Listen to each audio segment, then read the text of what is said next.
الحمد لله نحمده ونستعينه ونستغفره ونؤمن به ونتوكل عليه ونعوذ بالله من شرور أنفسنا ومن سيئات أعمالنا من يهده الله فلا مضل له ومن يضلل فلا هادي له ونشهد أن لا إله إلا الله وحده لا شريك له ونشهد أن محمدا عبده ورسوله الذي أرسل بالحق بشيرا ونذيرا أما بعد فقال الله تبارك وتعالى في القرآن المجيد أعوذ بالله من الشيطان الرجيم بسم الله الرحمن الرحيم يا أيها النبي إنا أرسلناك شاهدا ومبشرا ونذيرا وداعيا إلى الله بإذنه وسراجا منيرا فقال الله تعالى يريدون ليطفئوا نور الله بأفواههم والله متم نوره ولو كره الكافرون هو الذي أرسل رسوله بالهدى ودين الحق ليظهره على الدين كله ولو كره المشركون اما بعد ملت کے شفیع بزرگوں، بھائیوں، ہم لوگ اس وقت ماہ ربیع الاول میں زندگی گزار رہے ہیں۔ یہ اللہ تعالیٰ کا فضل و کرم ہے کہ اللہ تعالیٰ نے ہمیں اس نسبت سے بہت اونچے مقام پر فائز کیا ہے کہ یہ مہینہ نبی صلی اللہ علیہ وسلم کی بعثت کا مہینہ ہے اور ہم لوگ رسول اللہ صلی اللہ علیہ وسلم کے امتی، آپ کے دین کے وارث، آپ کے مشن کے جانشین ہیں۔ یہ مہینہ جب اپنے حساب سے سال بھر میں آتے رہتا ہے تو دنیا کے مختلف ممالک میں بالخصوص بر صغیر ہند پاک و بنگلہ دیش میں مسلمان بڑے احترام کے ساتھ، بڑی عقیدت کے ساتھ، بڑی محبت کے ساتھ اور پھر مختلف انداز سے رسول اللہ صلی اللہ علیہ وسلم سے وابستگی، آپ سے محبت، آپ کا احترام کے بہت سارے انداز میں پروگرام کرتے رہتے ہیں۔ کوئی میلاد کے جلوس کرتے ہیں، جلسے کرتے ہیں اور پھر کچھ پروگرامس ایسے ہوتے ہیں جس کے ذریعے سے رسول اللہ صلی اللہ علیہ وسلم کی سیرت طیبہ کو سننے سنانے کا ہمیں موقع ملتے رہتا ہے۔ آج اسی نسبت سے میں آپ کی خدمت میں رسول اللہ صلی اللہ علیہ وسلم کی حیات مبارکہ کے چند گوشے یاد دہانی کے طور پر، تذکیر کے طور پر رکھنے کی کوشش کروں گا۔ ہمیں بات جانتے ہیں کہ اللہ کے رسول صلی اللہ علیہ وسلم کو اللہ تعالیٰ نے خاتم الانبیاء بنایا۔ آپ کو اس زمین پہ اس لیے روانہ کیا کہ آپ کے آنے کے بعد، آپ کے دین کے لانے کے بعد اس زمین پر یہ دین چلے، اس کی بجائے کوئی دین اس زمین پر نہ چلے۔ یہ دین حتمی طور پر آخری دین بنا کر روانہ کیا گیا۔ اللہ کے نبی صلی اللہ علیہ وسلم کو ایک نمونہ، ایک رول ماڈل بنا کر روانہ کیا گیا۔ ہم بچپن سے سنتے آ رہے ہیں کہ اللہ کے نبی صلی اللہ علیہ وسلم نبوت کے مرحلوں میں داخل ہوتے ہوتے آپ غار حرا میں کچھ غیر محسوس طریقے سے آپ وہاں کچھ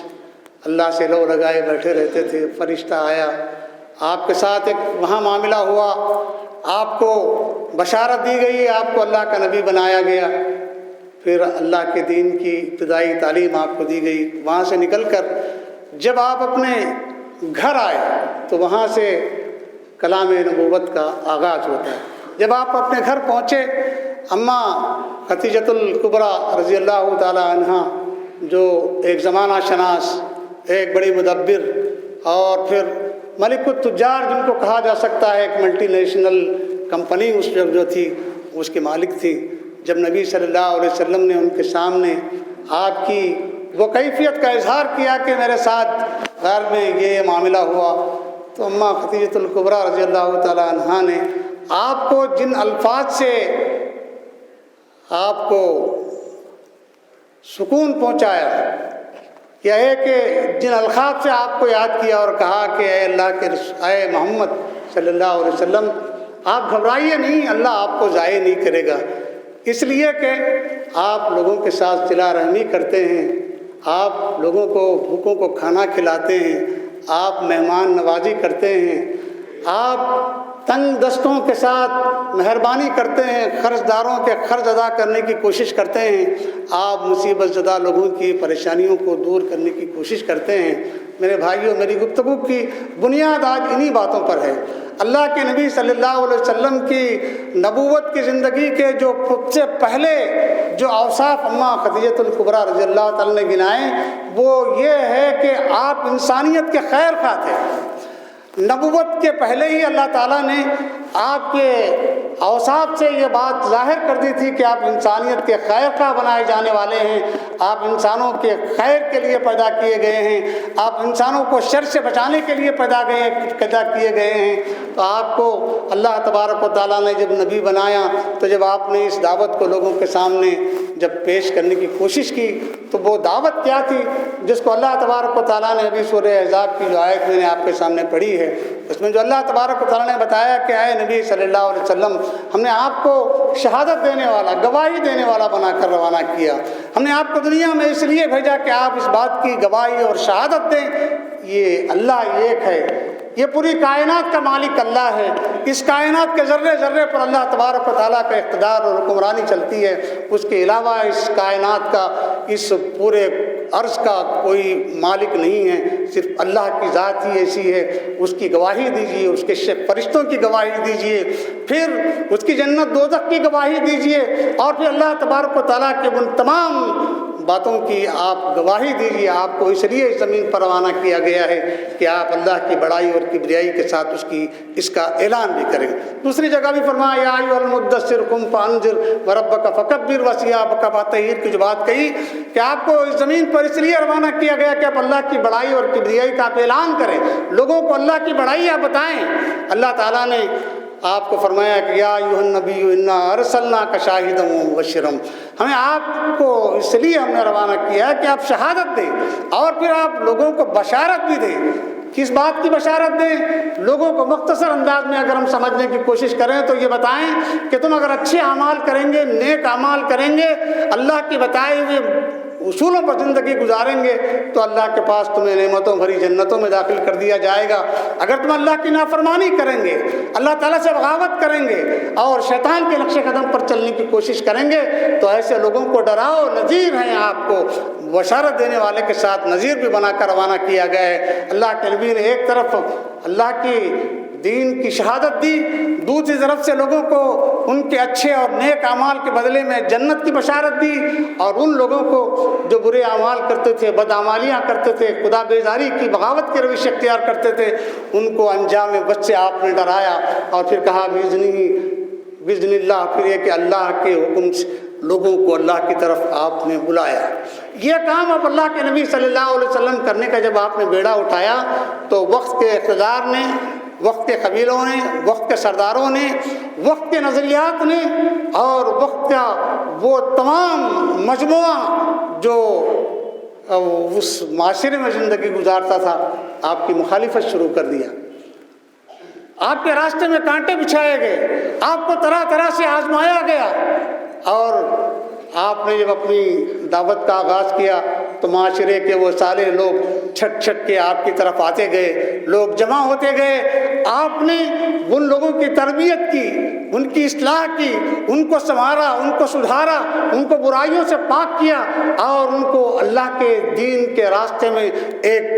حیثیت، ایک کیفیت اور پھر ایک اجتماعیت کی شکل ان کو دینے کی کوشش کی۔ اللہ تبارک و تعالیٰ نے نبی صلی اللہ علیہ وسلم کو مبعوث کرنے کے سلسلے میں حضرت ابراہیم علیہ السلام کی وہ دعا کے سلسلے میں فرمایا کہ ربنا وبعث فیہم رسولا منہم یتلو علیہم آیاتک ویزکیہم ویعلمہم الکتاب والحکمۃ ویزکیہم انک انت العزیز الحکیم۔ اللہ تبارک و تعالیٰ نے نبی صلی اللہ علیہ وسلم کی بعثت کے سلسلے میں حضرت ابراہیم علیہ السلام کی اس دعا کا تذکرہ کیا اور بتایا کہ آپ کو لوگوں کے درمیان میں اس لیے مبعوث کیا گیا کہ اللہ تعالیٰ کی آیات کو پڑھ پڑھ کر سنائیں، کتاب و حکمت کی تعلیم دیں اور لوگوں کو سنواریں، لوگوں کو سدھاریں، ان کا تزکیہ کریں، ان کو برائیوں سے پاک کریں، اور پھر یہ کہ ان کو نیکیوں کی طرف چلنے کی طرف ترغیب دیں، اور پھر یہ کہ ان کو جنت کا راستہ بتائیں۔ یہ کام آپ نبی صلی اللہ علیہ وسلم ایک ایسے معاشرے میں کر رہے تھے، وہ معاشرہ پورے کا پورا بگڑا ہوا معاشرہ تھا۔ ہم تاریخ میں پڑھتے رہتے ہیں، ہم سیرت کی کتابوں میں پڑھتے رہتے ہیں کہ برائیاں اتنی عام تھیں جیسا کہ آج ہیں، اور یہ برائیاں انسانی معاشرے کا جز ہیں، انسانی معاشرے کا حصہ ہیں۔ ہمیشہ انسان ان برائیوں میں مبتلا ہوتے رہے ہیں، جیسا کہ ہم پڑھتے ہیں کہ نبی صلی اللہ علیہ وسلم کی بعثت کے زمانے میں لوگ شراب عام طور پر پیا کرتے تھے، وہاں خون خرابہ ہوتے رہتا تھا، وہاں طاقتور کمزوروں کو دبوچ لیتے تھے، وہاں سود کے کاروبار زیادہ تھے، وہاں لڑکیوں کو زندہ درگور کیا جاتا تھا۔ بہرحال یہ کہ ہر ظلم وہاں روا رکھا گیا تھا، انسانیت ظلم کے چکی میں پس رہی تھی۔ ایسے موقعوں پر اللہ تبارک و تعالیٰ نے فرمایا کہ آپ کو اس لیے مبعوث کیا گیا کہ آپ لوگوں کو ان کمزوریوں سے پاک کریں، ان کو سنبھالیں، ان کو سیدھا راستہ دکھائیں، اور پھر یہ کہ ان کے سلسلے میں آپ جنت کی طرف لے جانے کی کوشش کریں۔ میرے بھائیو، اللہ کے نبی صلی اللہ علیہ وسلم نے یہ کام کیا، اور آپ یہ کام جب کر رہے تھے تو اس راستے میں جو مشکلات آئے، جو مصائب آئے، ایک مشکل آزمائش کا دور تو وہ تھا کہ ایک موقع پر سرداران مکہ آپ کے چچا ابو طالب کے پاس آئے اور کہا کہ دیکھو آپ کے بھتیجے کو اپنے کام سے باز رکھو، اگر وہ اس کام سے باز نہیں آئیں گے تو پھر وہ بڑی مشکلات میں ڈال دیے جائیں گے، مشکل میں پڑ جائیں گے۔ اللہ کے نبی صلی اللہ علیہ وسلم کو آپ کے چچا نے بتایا کہ دیکھو قوم کے سردار آئے تھے اور لوگوں نے میرے ساتھ یہ اور یہ باتیں کی تھی، اللہ کے رسول نے سنا اور پھر جو جواب دینا تھا دے دیا۔ اس کے بعد پھر یہ سرداران قوم آئے اور آ کے کہا کہ دیکھو آپ کے چچے اپنے بھتیجوں کو بتا دو کہ یہ کام سے باز آ جائیں، آپ اگر ان کے بدلے میں مکے کے کسی نوجوان کو لینا چاہتے ہیں تو اب اس نوجوان کو لائے ہیں، آپ چاہیں تو ان کو لے لو اور رسول اللہ صلی اللہ علیہ وسلم کو، محمد کو ہمارے حوالے کر دو، ہم ان کو بہرحال یہ کہ قتل کر دیں گے یا ان کے ساتھ غلط رویہ جو بھی وہ کرنا چاہتے تھے اس کا اظہار انہوں نے کیا۔ حضرت ابو طالب کی غیرت جوش میں آئی، انہوں نے کہا کہ یہ کام تو بالکل نہیں ہو سکتا۔ اللہ کے نبی صلی اللہ علیہ وسلم جب شام کو گھر آئے تو حضرت ابو طالب نے اپنے بڑے بھتیجے سے پوچھا کہ بیٹا آج بھی پھر مکے کے لوگ شرفا یہ قبیلوں کے سردار آئے تھے، ان لوگوں نے یہ بات کہی ہے کہ آپ اس دین سے بعد آ جائیں یا یہ کہ آپ کو میں ان کے حوالے کر دوں، وہ مجھے اب مکے کے کسی نوجوان کے حوالے کر دیں گے اور وہ آپ کے ساتھ برا معاملہ کریں گے۔ اللہ کے نبی صلی اللہ علیہ وسلم نے اس موقع پر جو بات کہی تھی، آج کے حالات میں ہم اس پر غور کر کے دیکھیں، آپ صلی اللہ علیہ وسلم نے فرمایا کہ لوگوں، آپ نے فرمایا چچا جان اگر یہ لوگ میرے ایک ہاتھ میں چاند رکھیں گے ایک ہاتھ میں سورج رکھیں گے تب بھی میں اس کام سے باز آنے والا نہیں ہوں۔ میں یہ کام یا تو زمین پہ یہ کام چلتا رہے گا، یا زمین پہ یہ دین غالب آئے گا، یہ دین قائم ہوگا، یا ایک میں یہ کام کرتا کرتا اس زمین سے اس دنیا سے رخصت ہو کے چلے جاؤں گا۔ بھائیو، اللہ کے رسول صلی اللہ علیہ وسلم نے معاشرے کی اصلاح کے لیے، معاشرے کو تبدیل کرنے کے لیے کتنے سارے کام کیے جو آج انسانی تاریخ کا ایک چمکتا ہوا، ایک دمکتا ہوا، ایک سورج کی روشنی کی طرح سے ایک باب ہے۔ لیکن بدقسمتی یہ ہے کہ ہم اس دین کے ماننے والے، ہم رسول اللہ صلی اللہ علیہ وسلم سے محبت کرنے والے، ہم رسول اللہ صلی اللہ علیہ وسلم کے حوالے سے جنت میں جانے کا دعویٰ کرنے والے، اس مہینے کے آتے آتے ہی وہ تمام شور چراوا، وہ تمام ہنگامہ آرائیاں، وہ تمام کام ہم آج کرنے لگے ہیں جس کو دیکھ کر آج برادران وطن ہمیں نصیحتیں کرنے کی پوزیشن میں آ گئے ہیں۔ ابھی گزشتہ دنوں میں نے ایک اخبار کی ایک کٹنگ دیکھی، ایک اخبار میں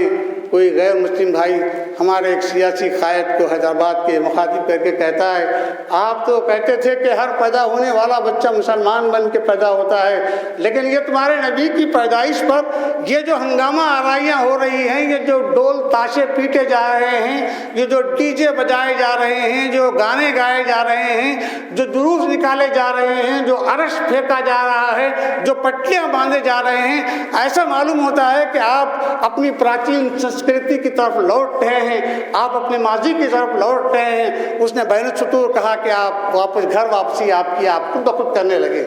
آج ہم نے اپنے اعمال کے ذریعے سے، اپنے کردار کے ذریعے سے، اپنے معاملات کے ذریعے سے ہم نے وہ وسعت پیش کرنے کی کوشش نہیں کی جس کو اللہ کے نبی صلی اللہ علیہ وسلم نے حجۃ الوداع کے موقع پر ہمارے اسلاف کو 1 لاکھ سے زیادہ لوگوں کو مخاطب کر کے جو باتیں ارشاد فرمائی تھی. پھر اس میں ایک بات یہ کہی تھی، بلغوا عنی ولو آیا، میری ایک بات بھی اگر تمہیں معلوم ہے، میری کوئی بات تم تک پہنچی ہے تو اس کو دوسروں تک پہنچانے کی کوشش کرو. ہم اس ملک میں دعویٰ کرتے ہیں کہ 850 سال سے ہم یہاں حکومت کر رہے ہیں، ہمارے ذرے ذرے پر ہمارے سجدوں کے نشان یہاں موجود ہیں، ہم نے لال قلعہ بنوایا ہے، 4 مینار بنوایا ہے، فلاں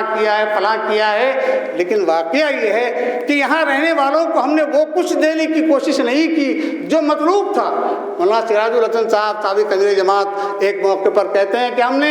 اس ملک کے لوگوں کو جو دیا وہ لوگوں نے قبول کر لیا. آپ نے شیروانی پہنانے کی کوشش کی تو یہاں کا صدر جمہوریہ وزیر اعظم شیروانی پہننے لگ گیا. اگر آپ بریانی کھلانے کی کوشش کی تو سارا ملک بریانی شوق سے کھانے لگا. کہ ایسا نہیں ہو سکتا تھا کہ تم اپنے عمل کے ذریعے سے، اپنے قول کے ذریعے سے، اپنے معاملات کے ذریعے سے بندگان خدا کو تم دین کی دعوت اگر دیتے تو کیا تعجب تھا کہ وہ لوگ اس دین کو مان لیتے. یہ الگ بات ہے کہ کچھ لوگوں نے، کچھ اللہ کے بندوں نے، کچھ اولیاء اللہ نے اس ملک میں دین کا کام کیا تو لوگ دین کی طرف آئے اور جھنڈ کے جھنڈ دین اسلام قبول کیے، جس کے نتیجے میں آج ہم مسلمانوں کی شکل میں رہتے ہیں. کیا صرف نماز کا پڑھ لینا، صرف زکوٰۃ کا دے لینا، صرف حج کا ادا کر لینا، یہ ہے کہ قرآن کو حفظ کر کے کچھ دین کا علم حاصل کر لینا ہی کافی ہے؟ یا میری آپ کی ذمہ داری یہ ہے کہ نبی صلی اللہ علیہ وسلم کے اس دین کے حوالے سے جو ہم بڑے بڑے کام، بڑے بڑے پروگرام، بڑے بڑے ہم جشن مناتے ہیں، کیا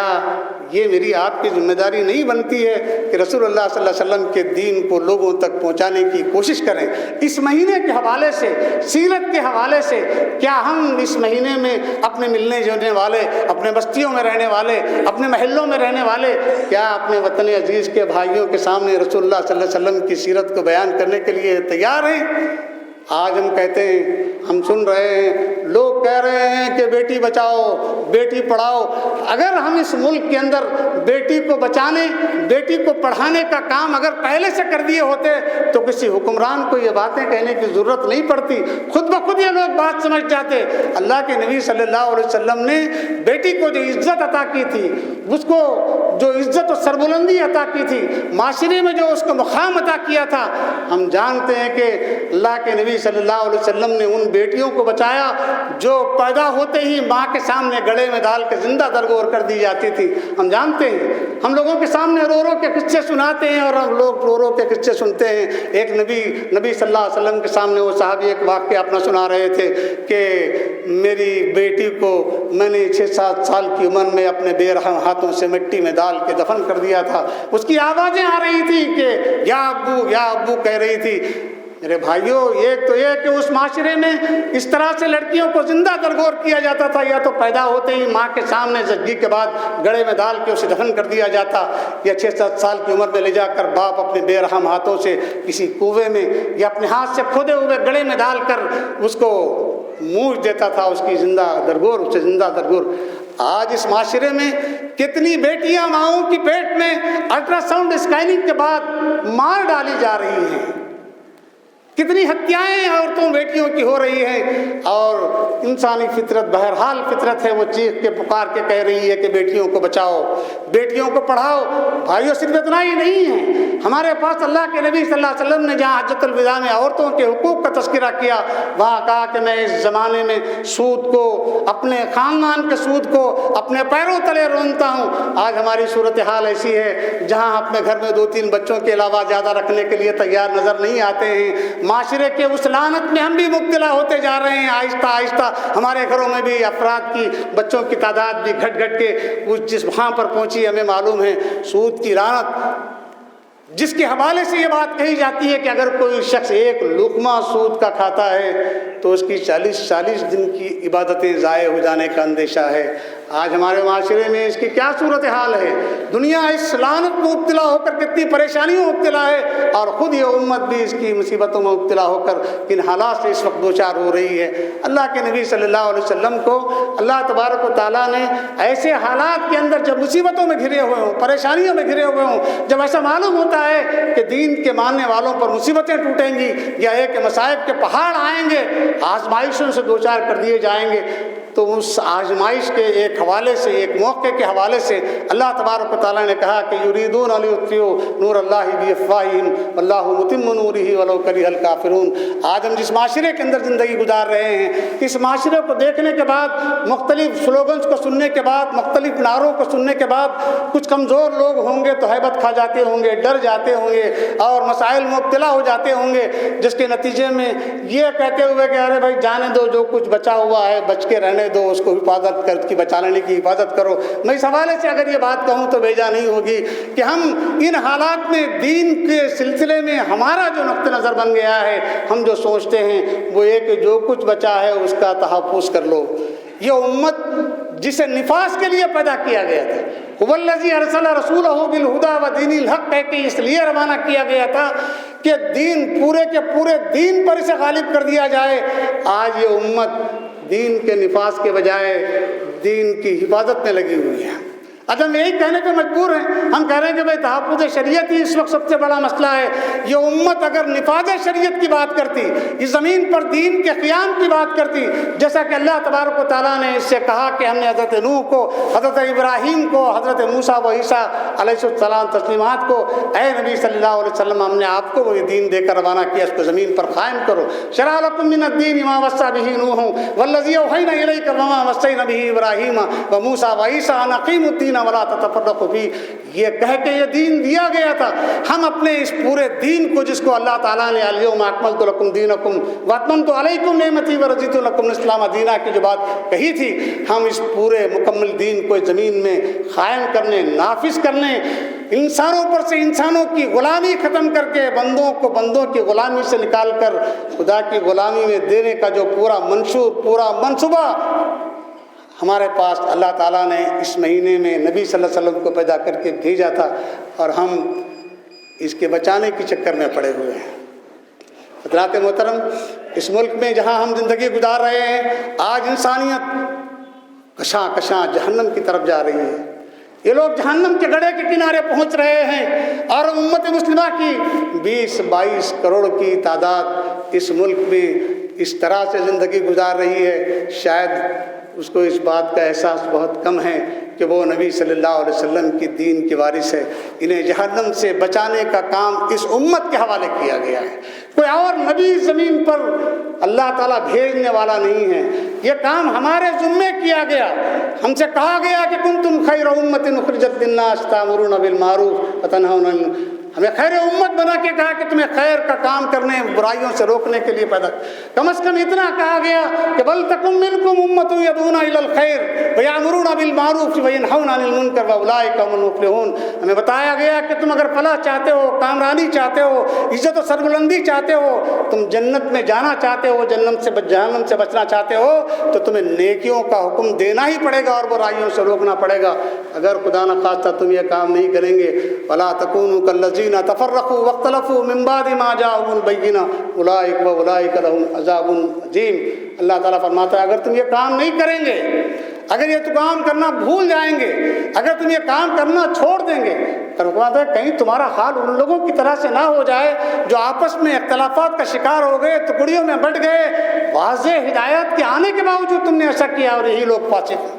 اللہ تعالیٰ نے قرآن میں کسی اور ایک جگہ فرمایا وَلَا تَكُونُوا كَالَّذِينَ نَسُوا اللَّهَ فَأَنسَاهُمْ أَنفُسَهُمْ أُولَٰئِكَ هُمُ الْفَاسِقُونَ، کہیں تمہارا حال ان لوگوں کی طرح سے نہ ہو جائے جنہوں نے اللہ کو بھلا دیا تو اللہ نے ان کا اپنا نفس بھلا دیا، اور دراصل یہی لوگ فاسق ہیں۔ بھائیو، یہ مہینہ جب آتا ہے تو ہم لوگ مختلف چیزوں کا جائزہ لیتے رہتے ہیں، ہم سنتے سناتے رہتے ہیں، پڑھتے پڑھاتے رہتے ہیں، لیکن ایک حیثیت سے مجھے اور آپ کو اپنی زندگی کا جائزہ لینے کی ضرورت ہے۔ میں اپنی گفتگو کو اختتام میں پہنچاتے ہوئے بات عرض کرنا چاہتا ہوں۔ اللہ تبارک و تعالیٰ نے حضرت نبی کریم صلی اللہ علیہ وسلم کے امتی و جانشین اور وارث ہونے کی اعتبار سے ہمیں خیر امت بنا کر یہ ذمہ داری ہم پر ڈالی ہے۔ آج ہم لوگ مختلف اعتبارات سے مختلف حصوں میں بٹے کٹے پھٹے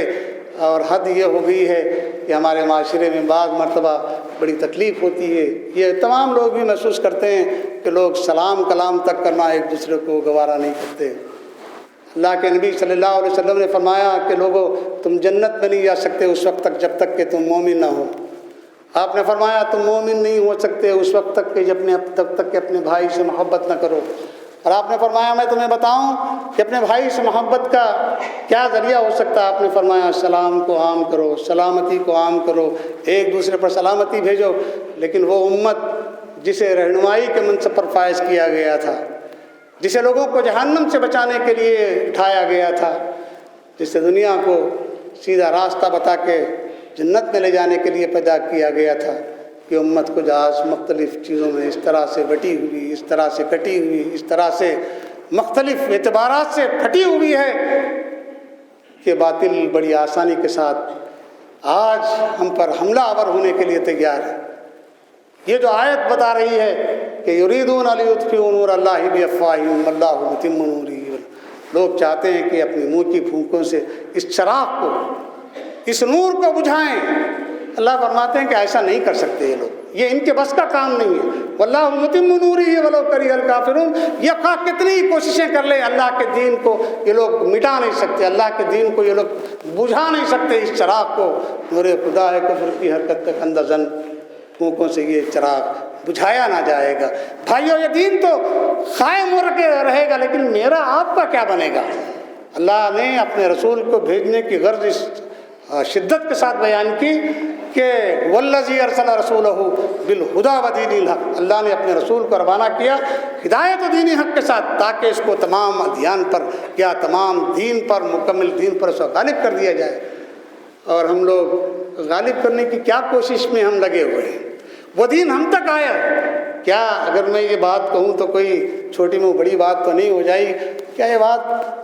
ہمارے ذہن میں رہتی ہے کہ اس ملک میں اسلامی نظام نافذ ہو, یہاں کے لوگوں کو اس نظام رحمت سے استفادے کا موقع ملے, یہاں کے لوگوں کو اس نظام رحمت کے ذریعے سے جہنم سے بچنے, جنت میں جانے کا راستہ ان لوگوں کے حصے میں آئے؟ کیا اس کے ذریعے سے امن, آشتی, چین, سکون, عزت, بلندی ان کو ملے؟ ہم اس کے دین کے جانشین اور وارث ہونے کے اعتبار سے اس دین کو جو لوگوں تک پہنچانے کی جو ذمہ داری ہماری تھی, ہم کہیں چوک گئے, ہم بھول گئے, ہم اس راستے سے ہٹ گئے, جس کے نتیجے میں وہ حدیث اس وقت یاد آتی ہے جس میں اللہ کے نبی صلی اللہ علیہ وسلم نے فرمایا کہ لوگوں ایک وقت آئے گا تم پر لوگ اس طرح سے ٹوٹ پڑیں گے جیسے بھوکے دسترخوانوں پر ٹوٹتے ہیں. پوچھنے والوں نے پوچھا یا رسول اللہ کیا ہم تعداد میں کم ہوں گے؟ تعداد میں تم بہت زیادہ ہوں گے, تمہاری تعداد زمین پر بہت ہوگی, لیکن تم کو کچھ بیماریاں لگ جائیں گی. فرمایا وہن کی بیماری تمہیں لگے گی. پوچھا لوگوں نے کیا ہوتا ہے وہن؟ تو آپ نے فرمایا تمہیں دنیا سے محبت اور موت سے نفرت پیدا ہو جائے.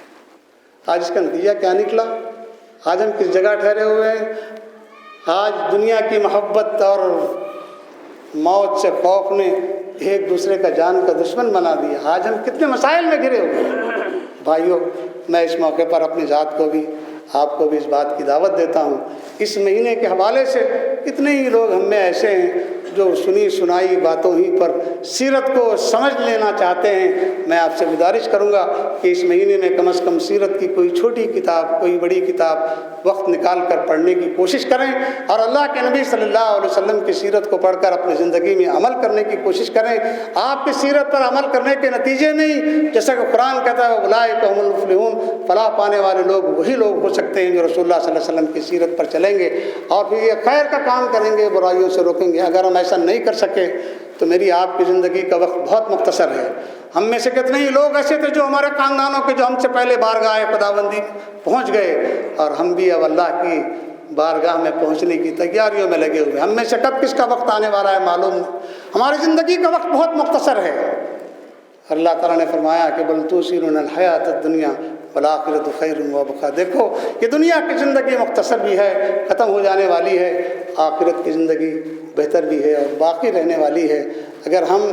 ان چیزوں کے حوالے سے, سیرت کے حوالے سے اور رسول اللہ صلی اللہ علیہ وسلم کی باتوں کے ان حوالوں سے اگر ہم اپنی آخرت کی تیاری کر سکیں، اگر ہم اس اسوے پہ چل کر جہنم سے بچنے میں کامیاب ہو سکے اور جنت کے حقدار بنا دیے گئے، تو یہ بات میرے لیے، آپ کے لیے بڑی اچھی ہے۔ اگر ہم نے اس سے لاپرواہی کی، کوتاہی کی، عملی طور پر اگر ہم نے بدعملی کا مظاہرہ کیا، تو پھر اللہ کے سامنے جواب دینا میرے لیے، آپ کے لیے مشکل ہو جائے گا۔ اللہ سے میری دعا ہے کہ اللہ تعالیٰ مجھے آپ کو اس بات کی توفیق عطا فرمائے کہ ہم رسول اللہ صلی اللہ علیہ وسلم کی سیرت کو پڑھ سکیں، عمل کر سکیں، اور پھر عملی زندگی کو اختیار کرتے ہوئے کہ زمین پر قولی اور عملی شہادت کے اس فریضے کو انجام دے سکیں۔ بارک اللہ لنا فی القرآن الحکیم ونفعنا وإیاکم بالآیات والذکر الحکیم، انہ تعالی جواد کریم ملک بر رؤوف رحیم حلیم۔